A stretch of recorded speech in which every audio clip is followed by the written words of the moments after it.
Okay, so for this last little bit, what I want to do is, because there's nothing new about this work, absolutely at all. It's new to us, and that's because we, as a species, are a garden. We behave just like a garden, and we too move along the pathway of awareness. And evolution is different from revolution, right? Revolution is the victim and victor reaction to what's happening. Revolution attacks the mirror, right? So what revolution does is when I use the same means to liberate myself as I perceive being used to suppress me. In other words, if I feel I'm suppressed through violence, I use violence to liberate myself. That's what revolution is. And revolution says revolve. Revolution. In fact, all revolutionaries go back to the same point. A revolutionary becomes a dictator and creates revolutionaries who become dictators, who create revolutionaries. It just goes on and on. Right? There's no end to it. It just goes on and on. Revolutionary behavior is the behavior of the ghost. Right? It's the ghost behavior. So evolutionary behavior is a very different, an evolutionary uses a different means to liberate than is being perceived as what is being used to suppress. So an evolutionary, although they perceive themselves as being suppressed by this anger, by this dictator, doesn't use the same means to liberate. Liberation really is emotional. And when we get deep into this work, we'll realize what that means is that much of our behavior is robotic and moved. We're like moved around like sheep. And what it actually is actually an emotional manipulation. So, for example, a political strategist, the person, for example, if someone is on a political campaign and they want to get into the White House, what they do is they have somebody to advise them of how to approach this, and that's called a political strategist, right? And what a political strategist does, whether they realize they're doing it or not, what they do is they identify the trigger points in society at that moment. And they say, what we're going to do is we're going to press this button, then that button, then that button, then that button. And if I can press the right buttons in the right order, you're going to be in the White House, right? And so the way it really is you will notice that someone who's running for office, if you ask them a question about, say, immigration at one point, they will speak about something else. They'll just push it aside, right? They'll end up talking. But then 2 months later, they get asked the exact same question, and then now they want to talk about immigration, because that's the right time to push that button, right? And what it is what are the buttons, the emotional things that you push in someone? So it's either buttons of fear, anger, and grief, right? And so certain politicians will pull the fear, anger, and grief buttons, and because that gets a reaction, it gets attention and it gets support. Other politicians will also use those, but will attempt to press the feel good and feel better buttons, right? If I can make you feel better, right, and I can let you think that I can do something about your discomfort to make you feel better, that's also going to push the emotional buttons. The same thing is with movies. What is a blockbuster movie? A blockbuster movie is the one that gives the best release here. That's why we've had so much movies about anger and rage and violence, all these violence. They say that, the backwards behavior of the media says that the movies cause the violence. No, actually, the movies cater to the violence. They cater to the aggression that's already there. If I'm not already angry, you can't get me interested in anger. If I'm not already angry, you can't make me angry. It's impossible. It's not there, right? And so it's the same with that. It's the same with advertising. All advertising is, we look at advertising and we actually, because we're physically transfixed, we see a physical container, and I say to you, Keeper Springs. Delicious water, right? And so I show you the physical thing, and then I tell you the story. When you drink this water, you will feel like a new person. You know I did. After 3 days of drinking this water, well, I didn't have to get up at night and pee all night. I actually could sleep because this water, my bladder can contain, because it's real water. Okay? What I've really done is I've used the physical and the mental to trigger something there. What I'm really selling you is a feeling. And if you believe the feeling, if I say, you drink Keepers, you will feel more sexy. If you believe that, you'll go out and buy a bottle right away. In fact, you'll order a box, right? And so it's all about the emotional realm. If I do not take charge of my emotional realm, someone else will take charge of it for me. That's the way it works, right? That's the way it works. So as I liberate myself from the emotional into these emotions, a good test, a good barometer of this work is this. Once you've done alchemy work for a while and you're channel hopping on the TV, and you'll come across a channel, you'll be laughing because you'll think you're watching Saturday Night Live, and you suddenly, oh no, this is CNN, right? It just, right? Look at CNN, it's what it says, see the end, see an end. We are going to show you the end of the world on TV, right? Right? You can CNN anytime you like, right? So all of that is funny when you actually, if you can resolve your fear, anger, and grief, you'll see how funny it is. It's funny. Right? It doesn't mean that there isn't suffering going on. It just means it's not causing you. Here's a poor child from Africa for $30 a week. Just $30 a week, you could save the whole family. Of course, I'm taking $29 of that for my salary, but...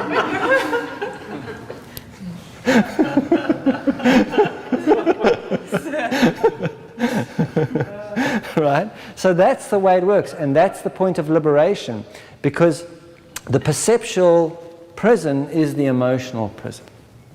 And that's what we free ourselves of. And really the prison is the boredom, living in the boredom. Because whenever I get the feelings that I require from outside of me, I can get a feeling from this. It can generate a feeling in me. I feel good about having this bottle, right? But because it's generated from outside of me, I can't get to keep it. It's just leased to me. It will fade. I can get that new car. Man, I'm going to feel sexy for a while.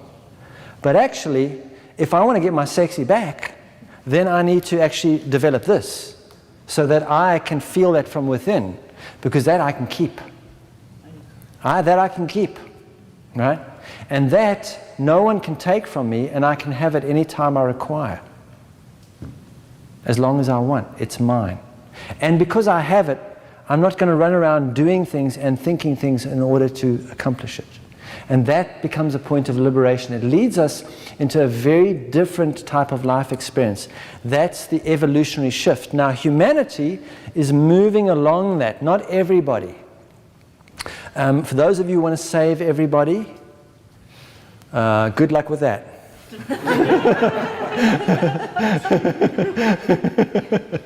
Right?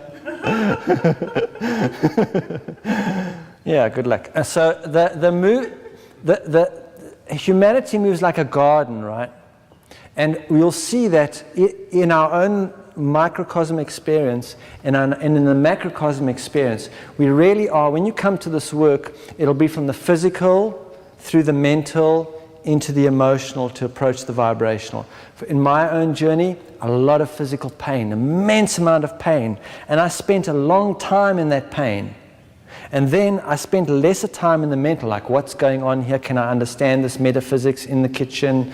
You know, like is my macabre broken on the right-hand side? I mean, what's going, all of that stuff, right? Where are my chakras? What do they mean? All that. I stayed there, and then entering the emotional, it's much, the journey speeds up. Once I really enter there, I've got to enter there. I can't hold on to there and just put my foot in there just in case, I just stay here just in case. I really got to dive in there, right?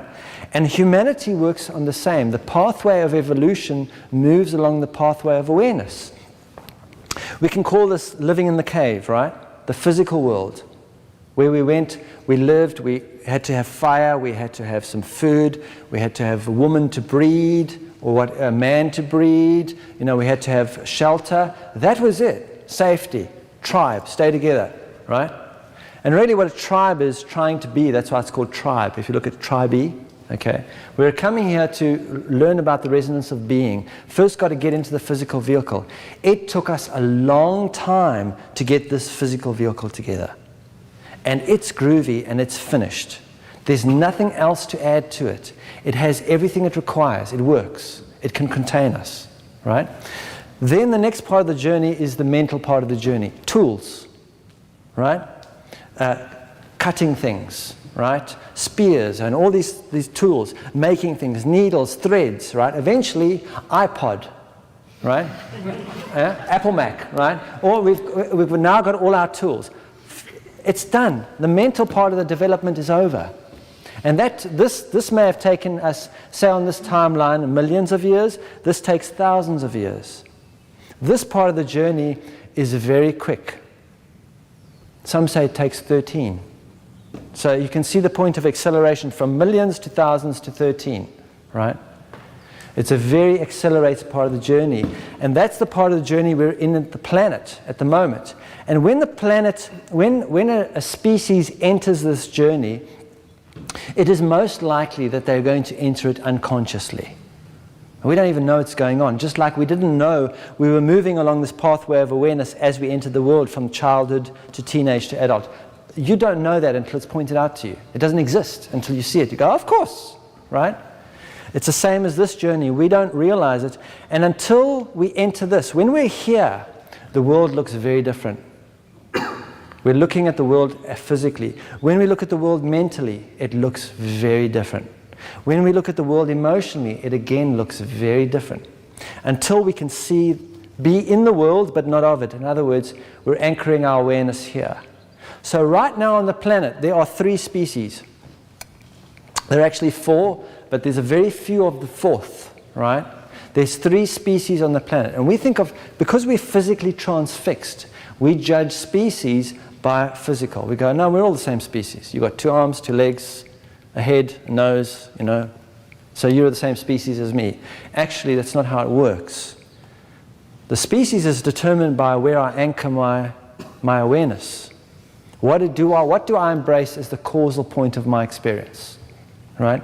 If I embrace the causal point of my experience and I'm physical, I behave very differently to if I embrace the causal point of my experience there. If I embrace the causal point of my experience as the physical world, I accumulate all my wealth there. Everything is about getting as much money as possible and finding a way to keep it and pass it on to my children, because that's all we have, right?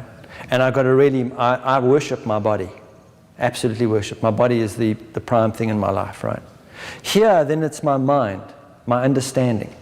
That's where everything is about my understanding. If I don't understand it, it's not real. It's not valid unless I understand it. Here it's very different. Now I'm starting to go into the feeling place. A person whose causal point is feeling is going to behave very differently to a person whose causal point is physical. This is a revolutionary. This too is a revolutionary. This is an evolutionary, right? This is the one that breaks out the loop. And the thing about it is, the way I see it is this, and I may be wrong. If you're already not on this boat, you're not on the boat. If you're really not on the emotional boat, you're not on the boat. And we can't tell who's on the boat. But the thing is, if we're not developing our feeling capacity yet, it's going to get very difficult to do so. It's going to get, because what we're doing is we're moving towards an awareness of this. And the thing about the awareness of the vibrational is that when that awareness is growing and growing, it's exaggerating the blockages. And as it exaggerates the blockages, because that's what it's going to do as it picks up, either we're going to run from it into the physical, or I'm going to turn and respond and clear the blockages. If I'm already not clearing the blockages, I'm having quite a tough time. I'm really having a tough time. And I'm probably sedating and controlling the hell out of my experience. And so many may still turn around in that, but we're already in the emotional, right? According to the indigenous people that have spoken to me about it, we entered the emotional realm in 1999.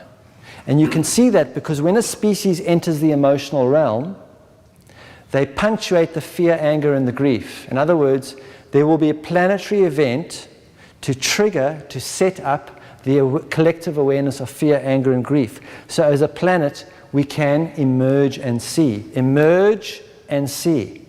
And they will come as emergencies, right? And so, remember, we go from the fear to the anger to the grief. The war on terror, the war in Iraq, the massive tsunami that happened. They came one after each other. Boom, boom, boom. Fear, anger, and grief. They were collective experiences that happened to everyone on the planet. And in that experience, we either began to emerge and see, or we actually ran further into the physical world. We either started to transform, or we started to dig our bunkers, right? We either started to get the vibrational nutrition, or we started to stockpile food. So that is the deciding that's happening at the moment, right? All over the planet. And there are many people doing emotional work that we are not even aware of. There are all sorts of emotional practitioners all over the planet at the moment. So there are many people doing the emotional work. And the emotional work is the place to go. And the thing about this work is, it's already been shown to us. It's just that we can't see it. So what I'm going to do, as we just this last few moments before lunch, how many of you are born Christian? Right? In a Christian family, in Christian, right? Right.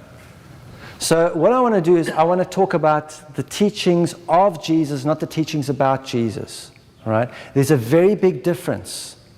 When we're in the physical world, we learn the teachings about Jesus. The teachings about Jesus people have killed just about all the teachings of Jesus people. All right? They have done their best to wipe them off the face of the earth. Right? But actually, those teachings are still here. The thing is, the teachings of Jesus cannot be seen unless one's attention is here. It's impossible to see them. Because otherwise, we go and say, what was he doing? And we analyze it. And actually, it's got nothing to do with the doing or analyzing. It's got to do with a state of being. It's about transmission of a state of being. So let's look at that, because this is not about Christian, because Jesus wasn't a Christian, just to break it to some of you, right?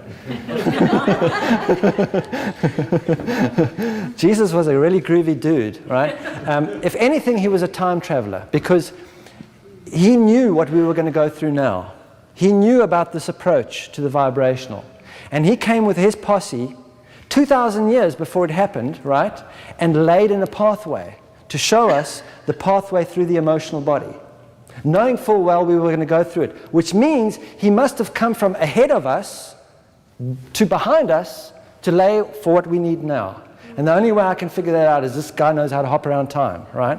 Whoever it is, all right? And it wasn't just him, it was him and his posse. And it was an entire group thing that was going on, right? And so let's look at some of those teachings, because those teachings we see physically and mentally. For example, the virgin birth, right? That's a hell of a story. Right? That's a hell of a story. But it's believable from the physical if I'm physically transfixed, right? Until I realize what imprinting is. When I realize imprinting through my own experience, I can see that what a virgin birth is when the mother and father do not imprint the child in the first 7 years, right? That's what a virgin birth is. It doesn't mean there's no sex going on, right? God is not adverse to sex. The entire life is God having sex, right? So God's not averse to sex. It's not about that at all. It's about bringing in someone in which the emotional body is not imprinted. Now that doesn't say less about who Jesus was, but it says more about who his parents were. And the work that they had to do to get to a point of cleaning their own emotional bodies, so when they brought him through consciously, that there was no imprinting. That's why he was born in a stable, not because there was no room in the inn. It's a bullshit, right? He was born in the stable because when you don't want someone to be imprinted, you don't have them in an inn where people are drunk. You keep that child away from other people who are imprinted, and you keep that child around animals, because you know what? A donkey has got less of an imprint than we have. A donkey is more present than we are. And you want presence around that being, and that's why I kept him around the animals, because the animals are present. So you will start to see, as you get into this work yourself, how it's going to transform your entire perception of what was going on there. So let's just take the last day or two of this mission, right, that they were on, right? Let's go from the moment of the kiss on the cheek, because this is such a profound teaching, right? Whenever we get upset, whenever we are triggered, take a look at the feeling. The resonance of that feeling is that you have been betrayed. Right? You have been betrayed. Like, I walk into the office and he looks at me and I get upset and I go, I don't deserve this. I've been betrayed. All my work in the office, everything, who I think I am, I've been betrayed. Right? The person that I've been pretending to be has been betrayed. Right? And in the betrayal, so the kiss on the cheek is the moment of upset. You're the one kissing me on the cheek. Right? And when we get kissed on the cheek, the very first thing that happens is we get taken before Pontius Pilate. And Pontius Pilate gets to ask us a really important question, right? Are you who they say you are? Are you who they say you are? Are you really the person that you have made out of your emotional signature, so you get the appreciation that you're looking for and that you get to stay safe in this world? Are you really that person? Because if you're not, you have to die. If you're not, that person has to die. It's not real. And the moment you realize that person has to die, the very first step is the fear. Oh my God, I'm going to die to this, right? So the moment, that's what Jesus asked, are you the King of the Jews? No, he's not. Whose story is that? Right? He's this. Right? And so by not admitting to it, he has to die. And you can be sure that in the moment, because he was having a very human experience, in the moment he said, okay, now you've got to die, you're going to be crucified, that being went into fear. It's a natural human resonance. There was fear all around him. All the people that loved him, all around him, all went into fear. All that came up was fear. Did he show any fear? Did he say, actually, I could be the King of the Jews, and in fact, Judas is the one you should really be after, right?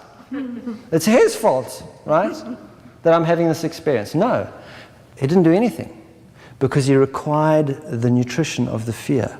He had to contain it. Right? And then the walk up to the crucifixion, right? That's the walk of shame, right? This person that I've been, that's not real, that I've used to get what I need and want, to manipulate others so that I feel safe, right? And what happens is, on the walk to the crucifixion, what happens? People spit on him, urinate on him, beat him, all sorts of things. Does he go, hey man, cut it out, dude, I'm King of the Jews, leave me alone, right? Doesn't do that. There is no outward projection of the anger, and you can be sure he felt the anger. There was a massive amount of anger going on, right? Not only from the crowd, but from those who loved him and who watched the abuse. They got really angry. If anyone did that to any of you, I'm sure you'd get really angry, right? But was there any showing of anger? No anger. Why? Because it's nutrition. It's required, right? And then arriving at the point of crucifixion, who's there?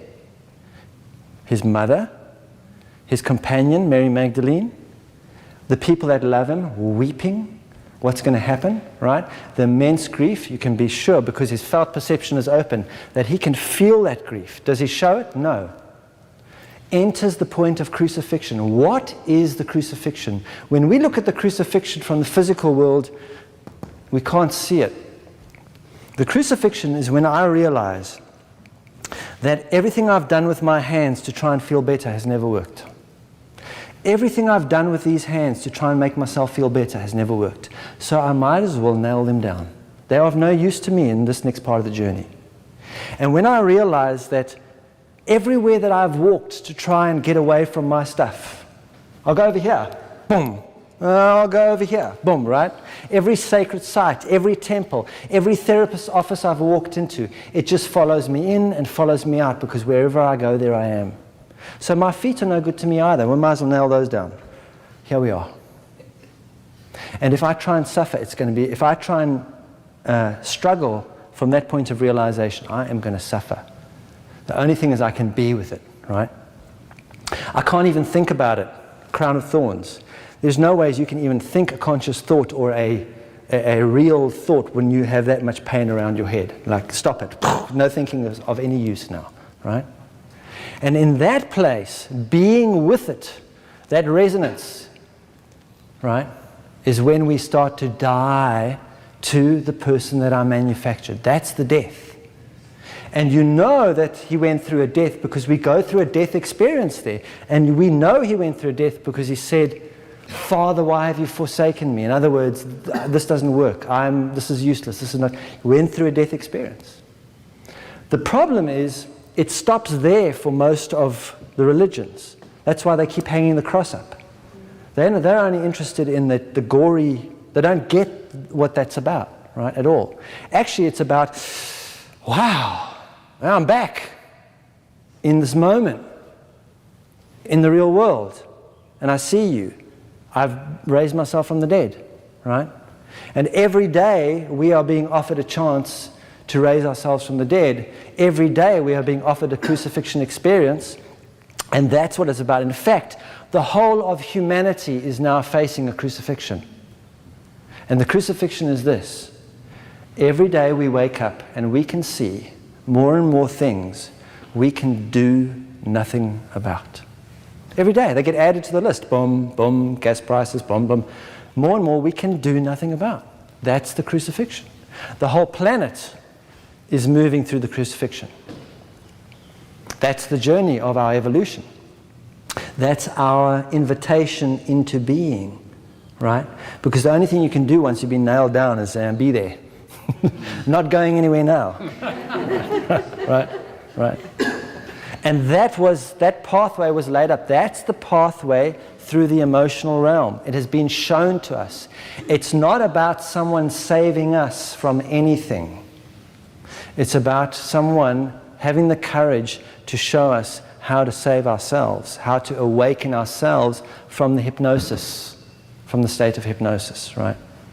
And as we start to enter this level of the work, it impacts everyone around us. In fact, it's very important that we now start paying attention to those around us, which we will do after lunch.